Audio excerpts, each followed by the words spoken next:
The red area that you can see there, that's all flammable cladding. Our property is currently valued at zero. We're paying zero, so we can't sell, we can't move on. Charlotte's first home was meant to be a springboard up the housing ladder, but right now her life plans are on hold. Thousands of homeowners across England are counting the cost of potential repairs to buildings due to the discovery that defective construction materials mean their homes aren't safe if there was a fire. I don't feel physically safe, I don't feel mentally safe, and I don't feel financially like I'm safe either. Everything's being drained.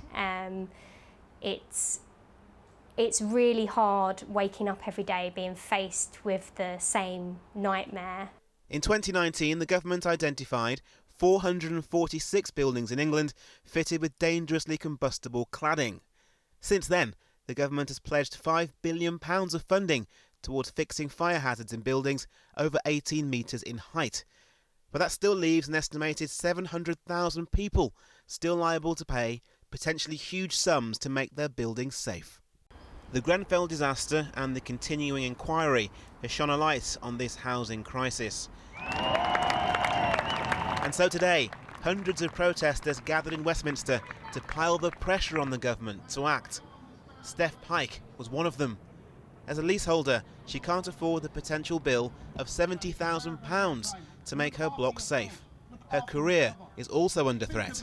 I'm a solicitor, and if I go bankrupt, I would lose my practicing certificate and I would no longer be able to be a solicitor.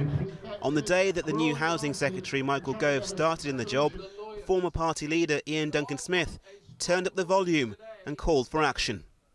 Those who are responsible should pay. I don't want them to discuss. I would immediately get a bill through this place.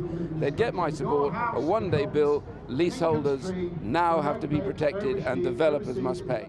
Politicians across all parties were united today in their call for justice. Now homeowners will wait to see if the government intervenes. Warren Nettleford, 5 News.